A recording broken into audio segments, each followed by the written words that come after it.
My next guest does not need an introduction, but I'm going to give him one anyways. One of the best coaches in the game right now. He's got the Red Hawk podcast. It's Tim Welch joining me here on the program. Tim, how are you, man? Doing good, James. Had a great morning so far. Feeling good and ready to roll this Thursday. What did your morning look like? Let's start there. I want to know, are you a routine guy? Do you keep with the same sort of flow every day or what? Yeah, I try to keep it the same flow. I wake up. As soon as I wake up, I go get a fat glass of water, put on some sweats, head out, do 10 minutes on the Airdyne, 5 minutes on the ski erg, and then just do some maybe some presses, some pull-ups, some pretty simple weights just to get my body moving. And then I'll come inside, do my peptides, and then I have this new ozone machine. So I've been doing some ozone, and then I'll make some breakfast with my girlfriend, get some oranges from the tree in the backyard, make some fresh orange juice, and have breakfast, sit down, and either read some emails first and get the day started. That sounds awesome. Very routine oriented. I like it. How early do you get up? I always ask people that. I'm an early riser. I got 2 kids, so I'm up at like 5 every morning. I usually get up probably around 7 a.m. to Nice. 7:15 a.m. every day. That's a good time. But we're not here to talk about routine. We're here to talk about Sean O'Malley. And obviously you got his big title defense against Chito Vera. I wanted to start first with the fact that obviously this is a rematch. And I know Sean and Chito have both sort of, elevated their game since the first fight. But as a coach, does it make it easier that you're fighting someone you've already fought before? Or is it a completely new slate when you're prepping for a guy like Chito Vera?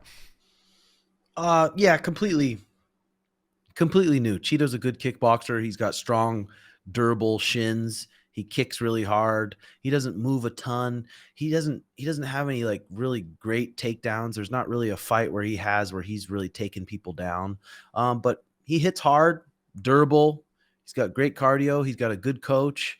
And so just preparing like we would for anyone else. But yeah, nothing really has changed. Do you get the sense too that just with the way the first fight went, it was kind of a weird first fight. We never really got to see sort of like a decisive finish, right? In that one, is Sean sort of happy to just put this chapter behind him and get the fight done, or how's he sort of looking at this fight optically? He's excited for this fight. This fight, there's no lack of motivation here. It's not like a boring he's motivated for this fight. Every single post he's put up on social media for the past 4 or 5 years, however long it's been since that fight, Chito's name's brought up. There's memes brought up of Chito punching Sean. There's all these things. So he's motivated to get this win and motivated to finish Chito. Chito's never been finished. He's been in there with some really good guys. He's never been finished, knocked out, or TKO'd. And so that's a challenge that Sean's looking forward to seeing if we can actually put this kid away. Sean always goes out there to finish. We've seen that in all of his fights. We saw that in the last fight with Sterling. Does the game plan change a little bit though? Like you referenced there, because Chito's so durable, does that maybe you don't overexert yourself, or is it still the same as it would be for any other opponent? Yeah, any other opponent. Like Sean's so accurate and he's so fast.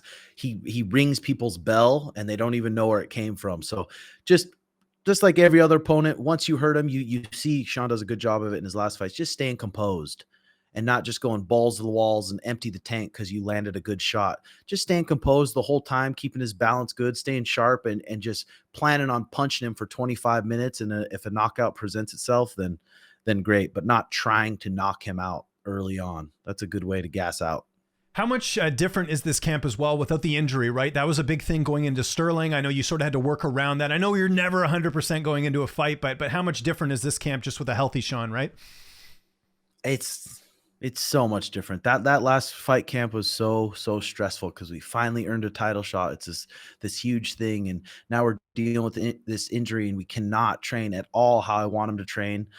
So this fight camp, he's been very healthy, and it's been a lot less stressful, I'd say.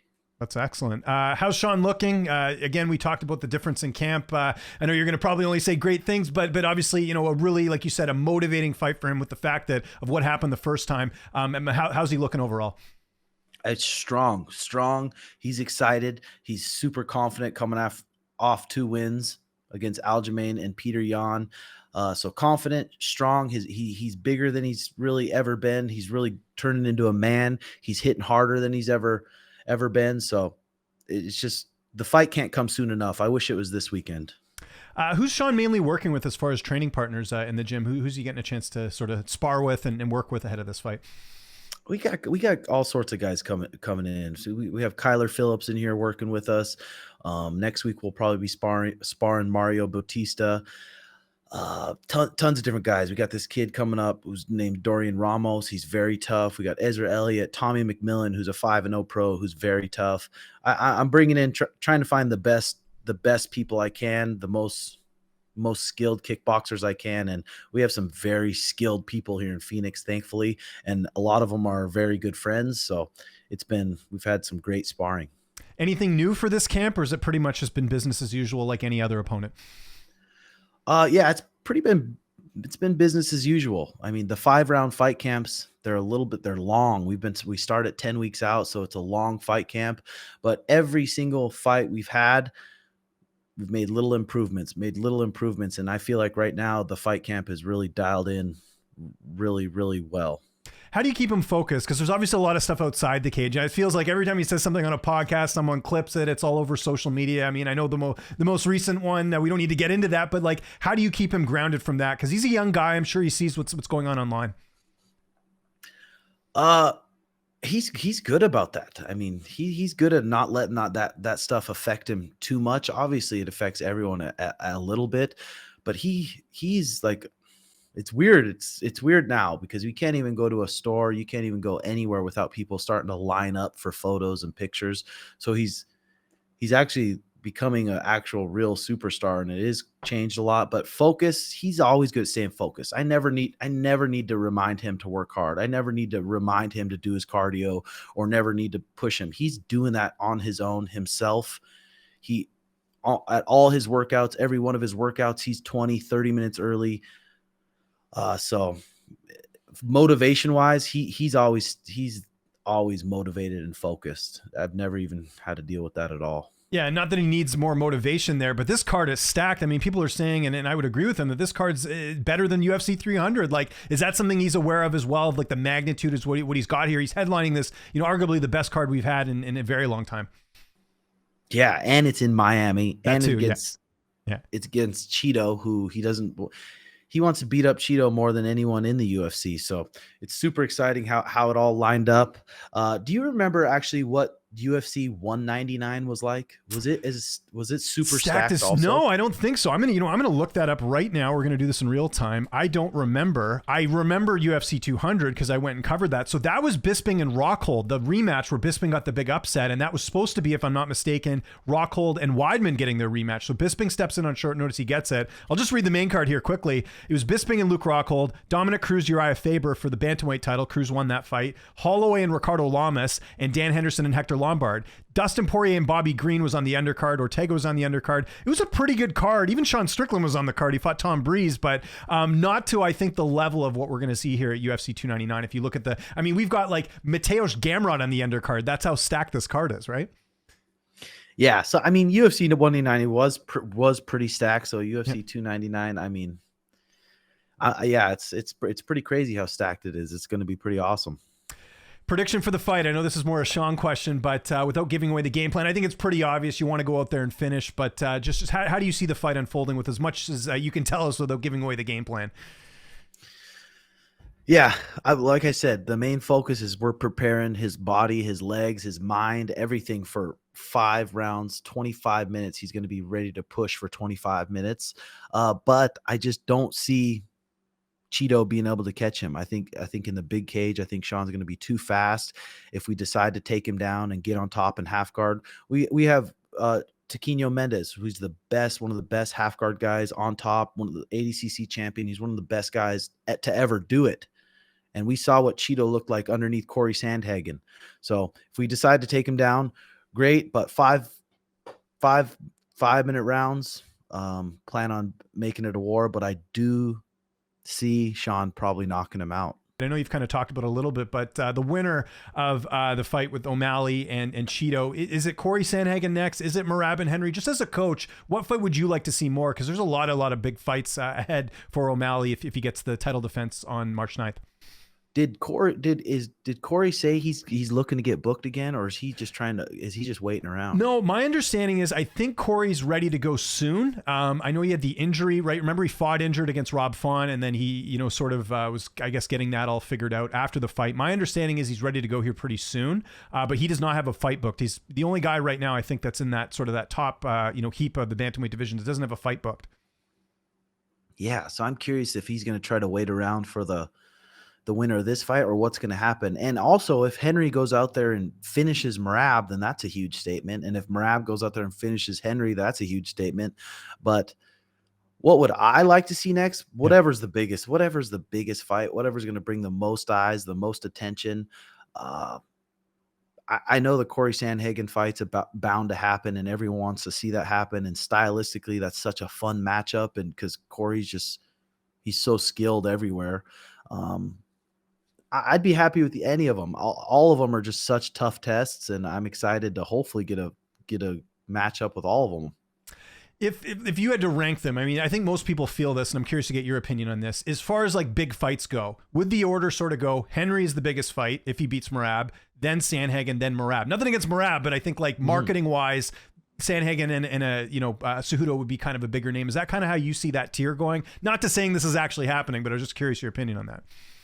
Probably, but I don't even know if Henry anymore is that big of a maybe just because of the cachet of him winning 2 belts, right? Maybe that's it. Yeah. And obviously he still makes headlines all the time, even because he's got the YouTube channel. It's just sort of looking at it from that perspective. But I think if you ask the fans, I think most people would want to see Sandhagen. I would think so.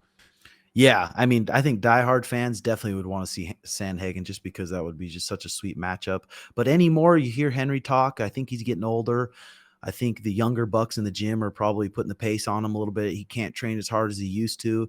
And man, if he loses this fight, or even if he wins this fight, he doesn't want to go out of his career and retire off Sean knocking him cold out, because we live in the same town.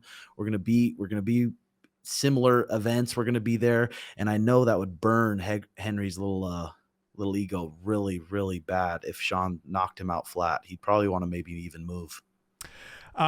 Great. Yeah. Well said. One other name that we spoke about last time, and I was just curious if maybe you had a chance to kind of look him up, but Umar Nurmagomedov is this name that we keep hearing about, kind of on the move up. Obviously he was supposed to fight Corey, gets injured. Now apparently he's going to be fighting here soon, but we don't know who he'll be fighting. Have you had a chance to kind of look at tape on him a little bit more? I know obviously the focus is on Chito, but are you like more aware of him now?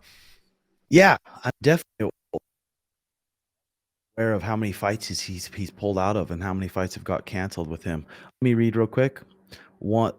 Since 2018, canceled bouts with this guy. 1, 2, 3, 4, 5, 6, 7, 8 fights he's pulled out of, and who knows why. Man, these fight camps are hard. 5-round fight camps are hard. So to sign the dotted line with someone like that, it's so risky.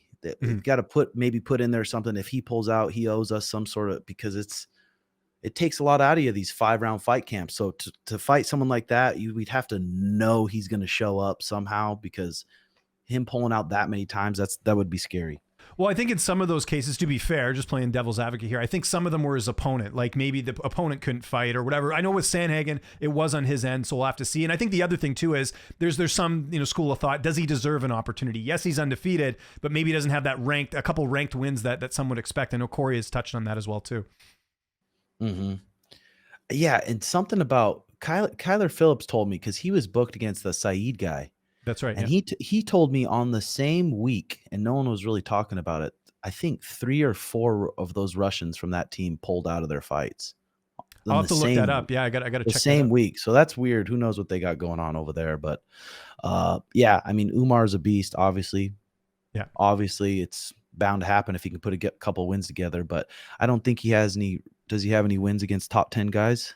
No, I think Raoni Barcelos, he did finish. I think at one point Barcelos was ranked, but I don't think when he fought him, he was ranked. So that's the issue, right? It's like you kind of got to work your way up. At least with Sean, right? He beat Jan, and there's some merit there as far as like, deserving opportunities, right? So yeah, but if that Umar put together 2 wins, that would be just it'd be a huge fight. Oh, I agree. Yeah. I agree. One more name I wanted to mention here quickly, Ilia Topuria. I know there's been a bit of a back and forth between O'Malley and him. Is that a fight you ever see happening? Like I know Sean eventually will probably want to move up, right?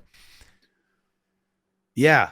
Yeah, for sure. I mean, he's an orthodox boxer. He's a phenomenal grappler. He wrestled since he was young. He's a black belt in jiu-jitsu. He's probably got some of the best skills in the UFC, but stylistically, we watch that matchup and it's definitely a winnable fight for us. People call us crazy, but people called us crazy when we accepted the fight with Peter Yan.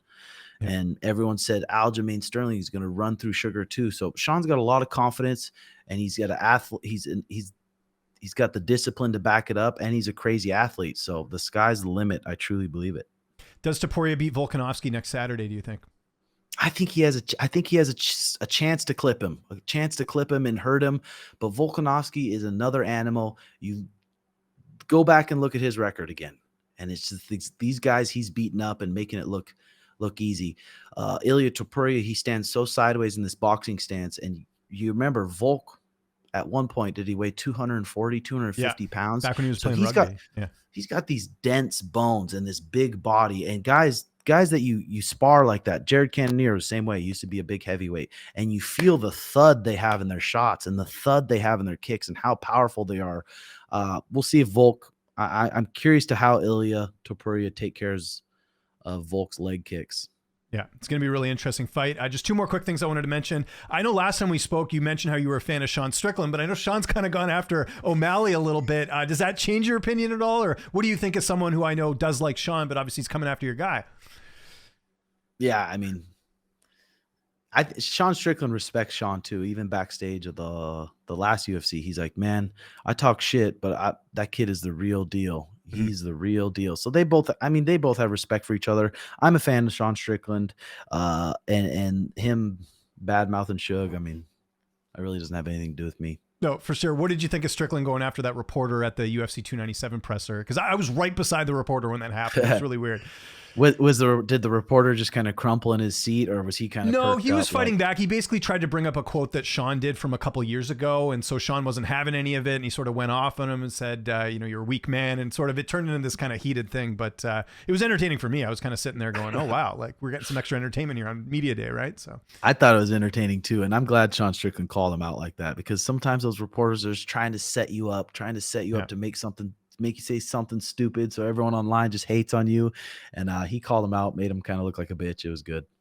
Speaking of drama, Garry, what do you make of this whole situation? He's got a big fight against Jeff Neal. Like, I got to imagine that's a bit of a distraction going into this fight. It seems like it is a little bit for him. I kind of feel bad for Garry. Every time he opens up socials now, like, you're definitely working. He's got the skills to be a star, and he was working towards being a star. Now it's just all about that. I kind of feel bad for the guy, but if he can come back and put together a couple wins, it'll probably slowly fade away. Do you not think, though, his mistake was going after the wrong fighters? Like, this whole thing started with Jeff Neal. Jeff Neal's not a guy that people really don't like. He's wearing his mugshot. I know you're trying to sell a fight and all that, but then, he goes after Neil Magny, who's also not like a mean guy or whatever, trying to do the whole, talk about how he's raising his kids. And then the most recent one was he was supposed to fight Luque as a former teammate, but then he kind of makes fun of him getting baptized on social media. I don't know if you saw that. Do you feel like maybe he's picking the wrong targets? Because if he goes after Colby Covington, I think people would actually like that, because there's people who don't like Colby, but Neil Magny, Jeff Neal, Vicente, those aren't guys that you hear people bad mouthing too often, Yeah, what he did to Neil Magny, he brought all that on himself, and he did kind of deserve it, because what he did with that whole Neil Magny thing, it was a little bit messed up. Last question for me. We always got to talk about your podcast, and obviously you do the podcast with Sean as well. Any big things you got coming up? Because I love the setup. I love the quality. Like, it's cool that you guys have this other outlet to do things, not just with fighting. It's like you guys get to be part of the media as well. Yeah, I mean, nothing really. The tough thing about it, as you know, is just being consistent over and over and over, and just doing it when you don't feel like it. There's a new podcast that starts every single 10 minutes, I swear, but I know after 10, 15 episodes, it'll probably fizzle out. So even people that want me to go on their podcast, they're like, come on the podcast. It's like, well, I got to set aside an hour of my time. Well, here's the key thing. Here's the key thing. You set the time limit. I do this too. So I'll tell them like 30 minutes is all I can do at max, because I got other stuff I got to do, right? So as long as you set the time limit, it can fit in your schedule. I think that's the way to go about it. Yeah. I mean, I like to tell them like, hey, get to episode 20 and then I'll come on. Then I know you're probably going to stick with it, and it's just not a little thing. But yeah, the podcasts are fun. We don't put a lot of like a ton of effort in it because we're so busy doing other things, but it just forces us to sit down every week and talk about some subjects, have a good time, put our phones down. And I really enjoy the YouTube and the podcasts that we do. Oh, one more thing I wanted to mention. MMA Guru, I know you guys had him on your show, and I think since then he has blown up. I don't know if there's a bigger YouTuber in the MMA space that's done as much as him. Of course, he went down to South Africa to see Dricus du Plessis, and I had no idea he was like 6'4", which is just crazy. What do you make of his rise? Because I'm sure you guys are paying attention to these bigger channels too. I think it's impressive with MMA Guru. I know that him and Sean have got into it in the past, but dude, that just shows you anybody, if you're consistent and you know how to work hard, because he's grinding. He is up all night. He's doing multiple videos a day. He's on top of it, and he's just this normal guy. So that just kind of shows you, if you're consistent, if you're disciplined, and you stay on it and work hard, that anybody can do it. So it's kind of impressive that he's blown up as big as he has. And yeah. There you go. Tim, thanks for doing this. I know you're a busy guy, especially during fight camp. I appreciate you doing this. If there's anything you want to plug before we get out of here, your podcast, YouTube channel, anything else, man, I'll give you the last word. Yeah. If you guys want to pop over and check out my YouTube, great. If not, thanks a ton for having me, James.